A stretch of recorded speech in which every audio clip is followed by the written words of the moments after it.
Pakibasa. Tratuhin ang lahat ng may pag-aaral. Bigyan pansin ang guro. Itaas ang iyong kamay bago magsalita. Panatiling malinis at maayos ang silid-aralan. Laging ibigay ang iyong mga kaya. Maasahan mo ba na susundin ninyo itong lahat? Opo, teacher. Ngayon, mayroon bang lumiban sa klase na ito? Wala po, teacher. Mabuti naman kung gano'n.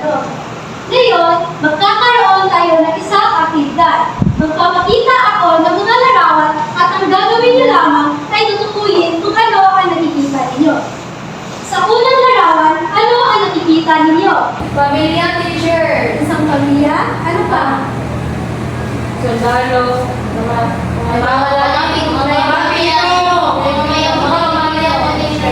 Sa pangalawang larawan, ano ang nakikita ninyo? GPS. Isang logo. Isang earth. Sa pangatlong larawan, ano ang nakikita ninyo? At sa panghuli, ano naman ang nakikita ninyo? Watawat ng Pilipinas, teacher. Tawag. Base sa aktibidad natin, mayroon akong tanong. Paano nakakatulong ang mga larong iyon sa pagbuo ng isang bansa? Iban, maaari ka bang pumili ng isang numero sa pamamagitan ng 1 hanggang 10?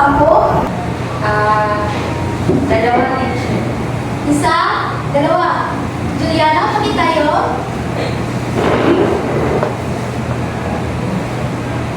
Para sa inyo, paano nakakatulong ang mga larawang iyon sa pagbuo ng isang bansa?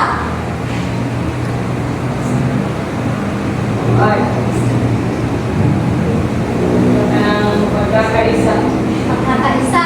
Kung sino bago tayo dumako sa talakayan natin ngayong araw, may inihanda akong mga technique. Pakibasa. Natutukoy ang apat na elemento ng pagkabansa. Nakakapaliwanag kung bakit mahalaga ang bawat elemento ng pagkabansa ng Pilipinas. Nakakapapahalaga sa pangalagaan ng pagkakaroon ng isang epektibo at makatarungang pamahalaan. Ngayon, ang paksa natin ay patungkol sa elemento ng pagkabansa. Ang isang bansa ay mayroong 4 na pangunahing elemento. Ito ay ang tao, teritoryo, pamahalaan, at soberanya. Ang unang elemento ay ang tao. Pakibasa. Ito ang organisasyon grupo ng mga individual na sa loob ng isang tiyak na teritoryo at magbuklod sa isang komunidad na may magkatulad ng kultura, kasaysayan at mga layunin. Ang elemento na tao ay mga grupo o individual na naninirahan sa isang bansa. Sila ang bumubuo sa mga populasyon ng isang bansa. Ano nga ulit ang unang elemento? Tao! Ang pangalawang elemento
pagkakataon. Ano ang pinakamahalagang konsepto ng iyong natutunan sa klase natin ngayong araw? Pangalawa, paano makakatulong ang iyong natutunan sa iyo bilang isang mamamayan? At ang panghuling katanungan ay mayroon pa bang anumang katanungan o hindi malinaw na punto tungkol sa atin? Tapos na ba kayong magsulat mga bata? Tapos na po. Babalikan muna natin ang ating layunin kung nakamit pa ito. Una,